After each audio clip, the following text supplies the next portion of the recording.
Permutation and combination में हम इसमें परम्यूटेशन को डिफाइन करेंगे, ठीक है। इससे पहले वाले क्लास में हम लोग counting principle of counting methods को डिफाइन किए थे और उस पर 7.1 एक्सरसाइज को बना लिए हैं लोग, ठीक है। तो अब हम लोग परम्यूटेशन को इसमें डिफाइन करेंगे और फिर एक्सरसाइज 7.2 को बनाएंगे। देखिए, इसमें परम्यूटेशन जानने से पहले हमको एक टर्म होता है, एक पॉइंट है, उसको जानना इम्पोर्टेंट होता है, फैक्टोरियल नोटेशन। फैक्टोरियल नोटेशन को जानना जरूरी है। देखिए, फैक्टोरियल नोटेशन का दो सिंबल होता है, ऐसे और ऐसे, ठीक है। फैक्टोरियल नोटेशन का दो सिंबल होता है, ऐसे ऐसे। फैक्टोरियल नोटेशन जिसके साथ लगा होता है, फैक्टोरियल का मतलब क्या होता है आप फैक्टोरियल फैक्टर से समझ सकते हैं, ठीक है। जैसे प्राइम फैक्टराइजेशन किया जाता है तो उसमें फैक्टर होता है, नंबर्स को मल्टीप्लाई करते हैं, सेम वही है ये भी। अगर आपको यहाँ पे लिख दे कि 5 का फैक्टोरियल, या ऐसे लिखा रहे फैक्टोरियल 5, तो इसका मतलब क्या हुआ, 5 × 4 × 3 × 2 × 1, इसका यही होता है। यानी इसके पीछे की तरफ एक एक कम करते हुए हम 1 तक जाएंगे, यही होता है इस फैक्टोरियल का मतलब, ठीक है। अगर यहाँ पे 6 का फैक्टोरियल बोल दें, 8 का है, 6 का अगर फैक्टोरियल बोल दें तो क्या करेंगे, 6 × 5 × 4 × 3 × 2 × 1। 6 का फैक्टोरियल को ऐसे भी लिख सकते हैं, 6 का 6 और यहाँ से यहाँ तक किसका फैक्टोरियल, 5 का, तो इंटू फैक्टोरियल 5, ठीक है ना।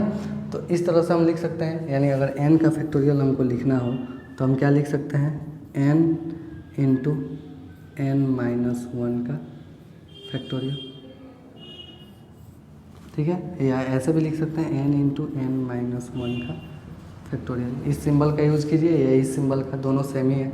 यहाँ पे इस सिंबल का अगर यूज़ नहीं, यहाँ पे भी इसी का किए हैं तो यहाँ पे इसी का कीजिए, और यहाँ पे n का फैक्टोरियल, ये दोनों है, ठीक है। इसको क्यों लिख सकते हैं हम, क्योंकि यहाँ पे क्या काम हुआ है, देखिए 6 × 6-1 का ही ना फैक्टोरियल यहाँ पे किया गया है, तो ये आया है 6 × 5 का फैक्टोरियल आया ना। तो उसी तरह जब हम n का फैक्टर, यहाँ पे 6 था तो 6 × 6-1, एक एक कम होते जाएगा, फिर 6 - 2, 6 × 6-1, 5, 6 - 2, 4, 6 - 3, 3, ऐसे कम होते जा रहा है। तो उसी तरह से जब हम n का फैक्टोरियल निकालते हैं तो यहाँ पे कोई भी नंबर n के जगह पे कोई भी नेचुरल नंबर रखिए, उसका फैक्टोरियल कीजिए, यही आएगा, ठीक है।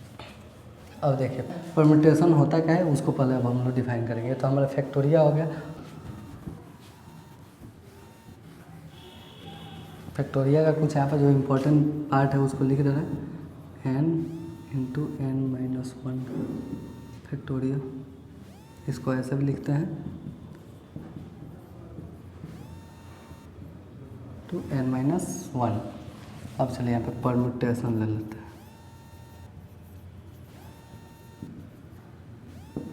इसका डेफिनेशन पहले लिखते हैं। अब permutation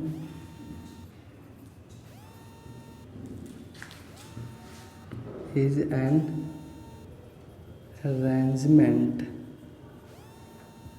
in a definite order of objects taken some or all at a time, ठीक है। परम्यूटेशन क्या होता है, permutation is an arrangement in a definite order, ठीक है, of objects, definite order, definite, indefinite नहीं, definite order of objects taken some और all at a time. इसको एक एग्जांपल से हम लोग समझते हैं। एग्जांपल ले लेते हैं कि अगर मान चलिए हमारे पास 7 डिजिट्स का यूज करके, 7 डिजिट्स का यूज करके हमको 3 डिजिट्स का नंबर बनाना है। 7 डिजिट, 7 तो डिजिट है, 1 2 3 4 5 6 7, यहाँ पर डिजिट लिख देना 1 2 3 4 5 6 7। इसका यूज़ करके हमको 3 डिजिट्स का क्या बनाना है, नंबर बनाना है। मात्र 3 डिजिट का यूज़ करके नंबर, तो हम कितने नंबर बना सकते हैं, ठीक है। तो पहले हम लोग इसको प्रिंसिपल ऑफ काउंटिंग मेथड देखें तो उसको उसी के अनुसार बनाते चलेंगे, फिर उसको कनेक्ट करेंगे परम्यूटेशन से। तो देखिए इसमें क्या बोला है कि ऑफ ऑब्जेक्ट्स का, तो हमारे पास कितने ऑब्जेक्ट हैं, 7 ऑब्जेक्ट्स में से क्या करेंगे, यहाँ पे क्या बोला है, सम और ऑल एट अ टाइम, कुछ को लेकर एक समय में या सभी को लेकर अरेंजमेंट बनाया जाए। ठीक है, मतलब कि अगर 7 है तो 7 में से कुछ को यानी 3 डिजिट को लेकर बनाया गया है अरेंजमेंट पूछ रहा है इसमें, या 7 में से 7 डिजिट का यूज करके अरेंजमेंट बनाया जाए। ठीक है, तो उसको फाइंड कर, उसी को जब बनाते हैं तो उसी को वही अरेंजमेंट्स जो हमारे बनते हैं वही हमारे क्या कहलाते हैं, परम्यूटेशन कहलाते हैं। ठीक है ना, जो अरेंजमेंट बनते हैं। तो देखिए इसमें कितने टाइप के, इसमें कितना परम्यूटेशन हो सकते हैं, इसमें कितने टाइप के अरेंजमेंट बना सकते हैं हम इसके, तो उसको कैसे निकालते हैं, तो 3 डिजिट का यूज़ करना है, 3 डिजिट का ही बनाना है, तो 3 यहाँ पे लिखेंगे। और नॉट रिपीटेड के लिए परम्यूटेशन, नॉट रिपीटेड के लिए ये थ्योरम है, पर जो अभी बता रहे हैं वो नॉट रिपीटेड के लिए बता रहे हैं परम्यूटेशन वाला, यानी नॉट रिपीटेड लिखा होता है, नॉट रिपीटेड यानी डिजिट जो हो वो रिपीट ना करे, नॉट रिपीटेड यानी नॉट रिपीटेशन अलाउ होगा इसमें। तो देखिए क्या होगा कि इसमें से 7 में से 7 ऑप्शन है हमारे पास एक यहाँ पे रखने के लिए, 7th ऑप्शन, तो 7 लिख देंगे। अब इसमें हमारे पास कितने ऑप्शन है रखने के लिए, 6 ऑप्शन है यहाँ पे रखने के लिए, 6, क्योंकि 7 में से कोई एक यहाँ पे रख दिए हैं। अब यहाँ पे उसी तरह कितने ऑप्शन हमारे पास बचे, मात्र 5 ऑप्शन बचे, यानी ये हमारा क्या हो गया, जब इसका नंबर निकालेंगे तो 7 × 6 × 5, और यही हमारा क्या होता है, वो मिल जाता है कि कितने अरेंजमेंट्स बने। अब देखिए इसको हम अगर आगे की तरफ बढ़ाएं तो इसको हम ऐसे लिख सकते हैं कि नहीं, 7 × 6 × 5 लिखा है, तो देखिए 7 × 6 × 5 लिखा हुआ है, तो इसको हम ऐसे लिख सकते हैं 7 × 6 × 5 × 4 × 3 × 2 × 1 और बाई 4 × 3 × 2 × 1 लिख सकते हैं ऐसे इसको, क्योंकि हम यहाँ से आगे 4 3 2 1 लिए तो नीचे भी 4 3 2 1 ले लिए। अब कनेक्ट कर रहे हैं हम इस प्रिंसिपल ऑफ काउंटिंग को, क्या कर रहे हैं, कनेक्ट कर रहे हैं हम परम्यूटेशन से। ठीक है ना, परम्यूटेशन के जो थ्योरम फर्स्ट है उससे कनेक्ट कर रहे हैं। देखिए कैसे, तो यहाँ पे नॉट रिपीटेशन के लिए ये थ्योरम आएगा, तो देखिए यहाँ पे क्या होगा कि यहाँ पे तो हम ऊपर लिख सकते हैं 7 का फैक्टोरियल और बाई नीचे क्या लिख सकते हैं, 4 का फैक्टोरियल, 7 फैक्टोरियल 4 फैक्टोरियल। ठीक है, अब देखिए इसको ऐसे भी लिख सकते हैं, फैक्टोरियल 7 बाई फैक्टोरियल 7 - 3 लिख सकते हैं, 7 और इस 4 को तो 7 - 3 भी लिख सकते हैं। ठीक है, अब देखिए यहीं से हमारा यही जो होता है, यही किसका फॉर्मूला होता है, तो 7p3 का, यानी 7 टोटल हमारे पास कितने ऑब्जेक्ट्स हैं, यहाँ पे ऑब्जेक्ट का बात किया इसलिए इसको हम ऑब्जेक्ट बोल रहे हैं। 7 ऑब्जेक्ट्स हैं तो 7 ऑब्जेक्ट ले लेंगे, कितने ऑब्जेक्ट्स को लेकर बनाना है, 3 ऑब्जेक्ट्स और नॉट रिपीटेड, यानी अगर नॉट रिपीटेड हमको नॉट रिपीटेड अगर डिजिट हमको प्राप्त करना होगा, 3 डिजिट के कितने ऐसे नंबर्स हैं जो नॉट रिपीटेड हो और इसका यूज करके बनाए गए हो, तो उसके लिए फार्मूला होगा 7p3 और 7p3 का फार्मूला इधर से ऐसे चलेंगे हम लोग। ठीक है, और फिर बनाते बनाते यहाँ तक हम लोग पहुँचेंगे। तो इसको हम कनेक्ट किए कि नहीं ऐसे, तो देखिए इसी को हम यहाँ पे इस तरीके से लिख सकते हैं, यहीं पे देख लीजिए किस तरीके से इसको लिख सकते हैं। ये 7 है, अब मान के चलिए n तो ऑब्जेक्ट है और n ऑब्जेक्ट में से हम r ऑब्जेक्ट को टेक कर रहे हैं, टेकन लिया गया है r ऑब्जेक्ट, nth ऑब्जेक्ट है उसमें से r ऑब्जेक्ट लेकर हमको अरेंजमेंट बनाना है, और ऐसा अरेंजमेंट बनाना है कि उसमें कोई भी ऑब्जेक्ट एक बार से ज़्यादा बार रिपीट ना हुआ हो। तो उसके लिए फार्मूला हमारा हो जाएगा NPR, यानी टोटल n ऊपर लिखेंगे, टोटल जितना दिया रहेगा, और जितना कर लेकर हमको अरेंजमेंट बनाना है उसको नीचे लेंगे, और इसको बनाने का फार्मूला क्या होता है, ऊपर जितना था उसी को ना लिखे हैं, तो यहाँ पर हो जाता है factorial n by factorial n-r। ठीक है, इसको इस तरह भी लिखते हैं n factorial by n-r, symbol आप इस सिंबल का भी यूज कर सकते हैं।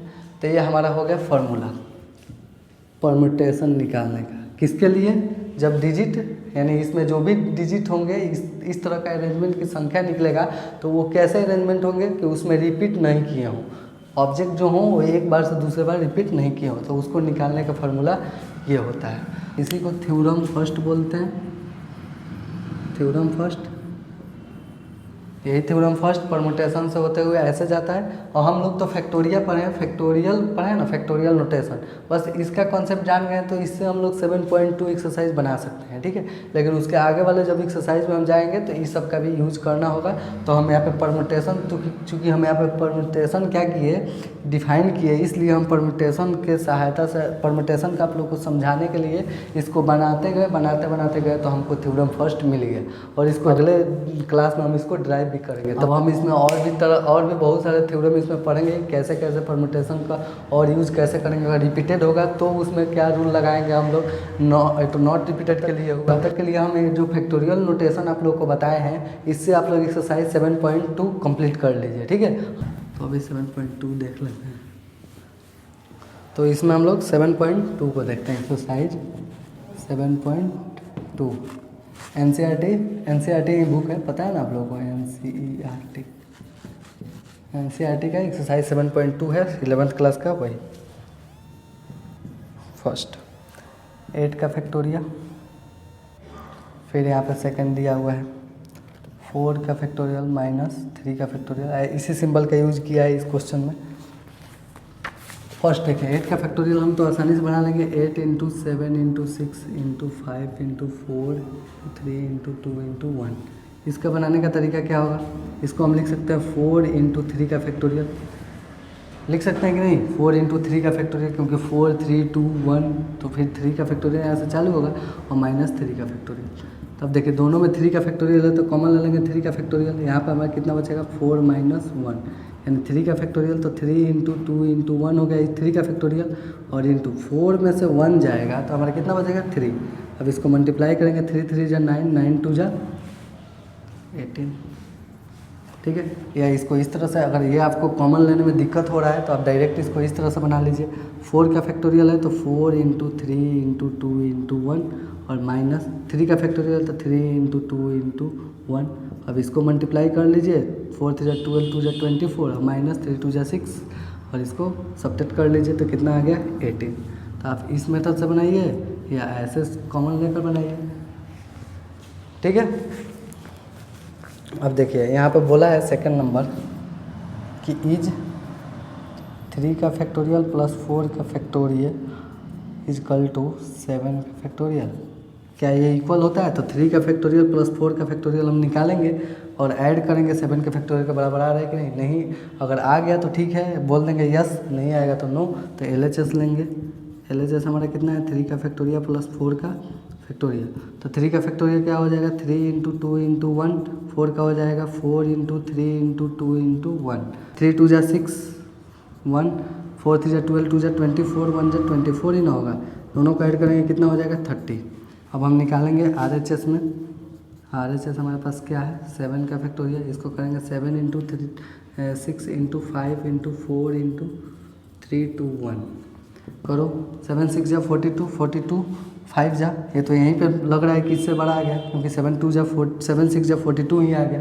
तो इसको करेंगे तो बराबर नहीं आएगा, तो लिख देंगे नो, 3 का फैक्टोरियल प्लस 4 का फैक्टोरियल नॉट इक्वल टू 7 का फैक्टोरियल, ठीक है। 7 फैक्टोरियल 7, या ऐसे भी 7 का फैक्टोरियल हम बोल रहे हैं ना, आप लोग फैक्टोरियल 7 बोल सकते हैं। अब देखिए, अब यहाँ पे कंप्यूट थर्ड नंबर 8 का फैक्टोरियल बाई 6 का फैक्टोरियल इंटू 2 का फैक्टोरियल। अब इसको कैसे करेंगे, सिंपल है, 8 का फैक्टोरियल यहाँ पे लिखेंगे, 8 × 7 × 6 का फैक्टोरियल यहाँ पे लिख सकते हैं। 8 × 7 × 6 का मतलब क्या, तो 6 ही आएगा। 6 5, तो यहाँ से हम लिखेंगे 6 5 4 3 2 1, तो ये 6 का ही ना फैक्टोरियल होगा, तो 6 लिख सकते हैं। 6 का फैक्टोरियल नीचे है, 6 का फैक्टोरियल इंटू 2 का फैक्टोरियल को लिखो 2 × 1, इससे ये गया 2 से ये 4 टाइम्स में 7 4 जा कितना हो जाएगा, 28, ठीक है। 4 क्या बोला है, 4 नंबर यहाँ पे बोला है 1/6 का फैक्टोरियल प्लस 1/7 का फैक्टोरियल इक्वल टू x/8 का factorial, find x। 4 number question है ना। अब देखिए 1/6 का फैक्टोरियल, फिर प्लस 1/7 का फैक्टोरियल, और यहाँ पे है x/8 का फैक्टोरियल, तो यहाँ पे कर लीजिए 1/6 का फैक्टोरियल 6 × 7 × 6 × 5 × 4 × 3 × 2 × 1, और फिर plus 1/, 7 into 6 into 5 into 4 into 3 into 2 into 1, ठीक है, इज इक्वल टू यहाँ पर हो जाएगा x बाई 8 का factorial 8 into 7 into 6 into 5 into 4 into 3 into 2, ठीक है।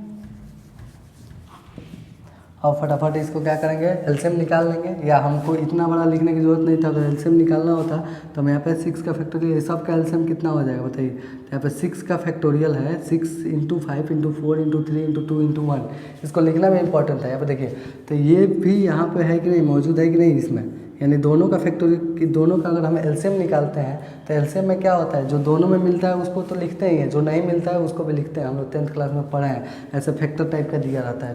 तो 6 इसमें क्या हो जाएगा, 7 नहीं मिला, 7 को भी लिखेंगे, और 6 किसी एक में से 6 into 5 into 4 into 3 into 2 into 1, यानी यहाँ पर नीचे क्या आ गया, 7 का फैक्टोरियल आया। अब देखिए 6 के फैक्टोरियल से 6 का फैक्टोरियल यहाँ से कैंसिल हो गया, हमारे पास बचा क्या, 7, तो 7 फिर प्लस 7 के फैक्टोरियल से 7 का फैक्टोरियल कैंसिल हो गया, हमको यहाँ पर बचा क्या, मतलब 7 के इतना फैक्टोरियल है और यहाँ पे भी यही है 7, तो दोनों कैंसिल हो जाएगा, 1 बचेगा, 1 से 1 में मल्टीप्लाई करके 1, ये ऐड बनाने का रूल होता है ना। और x बाई यहाँ पे क्या हो जाएगा, 8 का फैक्टोरियल, तो यहाँ पे देखिए 7 का फैक्टोरियल दिया हुआ है ना, तो हम यहाँ पे क्या करेंगे 8 इंटू या लिख लेंगे 6 5 4 3 2 1, ठीक है 1। अब देखिए इससे तो ये क्या हो जाएगा, कैंसिल हो जाएगा। अगर दोनों क्या हो, दोनों डिनोमिनेटर में हो, यहाँ पे कोई प्लस माइनस कुछ नहीं हो, तो हम ऐसे कैंसिल कर देते हैं। हमारा कितना बचा, 8 बाई 1 इज इक्वल टू, यहाँ पे हमारा कितना बचा, x बाई 8, ठीक है। और बाई क्रॉस हो जाएगा तो x इज इक्वल टू 8 8 जा 64, हमारा वैल्यू कितना आ गया, 64। 5th number question, evaluate, 5th देख लीजिए, इवेल्युएट n का factorial by n minus R का फैक्टोरियल व्हेन, फर्स्ट में क्या दिया हुआ है, दिया हुआ है यहाँ n is equal to 6 r is equal to 2, ठीक है। तो ये तो पता है परम्यूटेशन वाला फॉर्मूला है। यहाँ पर हम कैसे लिखेंगे, जब ये दिया हुआ है तो इसका वैल्यू हम कैसे निकालेंगे, तो फर्स्ट वाले में देखिए n का फैक्टोरियल बटा n माइनस आर का फैक्टोरियल, ये क्या हो जाएगा इसका फार्मूला, तो n के जगह पे क्या है 6, तो यहाँ पे हो जाएगा 6 का फैक्टोरियल बाई 6 माइनस 2 का फैक्टोरियल, हो गया, क्योंकि n के जगह पे n, r के जगह पे r का वैल्यू पुट कर दीजिए और बना लीजिए यहाँ पे 6 का फैक्टोरियल, और बाई 6 में 2 गया, क्या हो जाएगा 4 का फैक्टोरियल। अब 6 का फैक्टोरियल क्या लिखेंगे, 6 इंटू 5 इंटू 4 का फैक्टोरियल लिख सकते हैं ना, क्योंकि इसके बाद तो 4 3 2 1 आएगा, तो 4 का ही ना फैक्टोरियल होगा। फैक्टोरियल का मतलब कि मल्टीप्लाई के रूप में पीछे की तरफ जाएगा, और नीचे भी क्या है 4 का फैक्टोरियल, इससे ये कैंसिल हो गया, यहाँ पे 6 5 जा 30 आ गया। सेम उसी तरह से आप लोग सेकंड नंबर भी कर लीजिए, 9 और 5 दिया है, 9 यहाँ लिखिए, 5 यहाँ लिखिए, 9 माइनस 5 यहाँ पे लिखिए, 4 आएगा, ठीक है। और फिर उसको लिखते जाएंगे, 9 का फैक्टोरियल लिखेंगे 9 इंटू 8 इंटू 7 इंटू 6 इंटू 5 का फैक्टोरियल, और 5 का फैक्टोरियल से 5 का फैक्टोरियल नहीं, और 4 का फैक्टोरियल, 4 का फैक्टोरियल से 4 का फैक्टोरियल कैंसिल कर दीजिए। या आप अगर ऐसे समझ में नहीं आ रहा है तो पूरा ऊपर 6 का फैक्टोरियल लिख दीजिए, पूरा नीचे 4 का फैक्टोरियल का जो एक्सपेंशन होता है कर दीजिए, दोनों का एक्सपेंशन करके, और उसके बाद कटा दीजिए, अगर आपको ऐसा समझ में नहीं आ रहा है तो, ठीक है। लेकिन ये तो अब चलिए, अब हम लोग नेक्स्ट क्लास में 7.3 को भी करेंगे, और इससे देखिए परम्यूटेशन से रिलेटेड अभी बहुत सारे यहाँ पे थ्योरम भी दिए हुए हैं, ठीक है। इन सब थ्योरम को करेंगे। थ्योरम 1 तो हम लोग किए इसी में, जो कि मिल गया, इसके 4-5 तो थ्योरम है, सबको समझेंगे, और समझने के बाद उसके बाद परम्यूटेशन पे क्वेश्चन बनाना एकदम ईजी हो जाएगा, यानी 7.3 हम लोग एकदम आसानी से बना लेंगे, जैसे कि अभी तक 7.1 और 7.2 को बनाए हैं, ठीक है। तब तक रिवाइज कीजिए, बनाइए और मेहनत करते रहिए।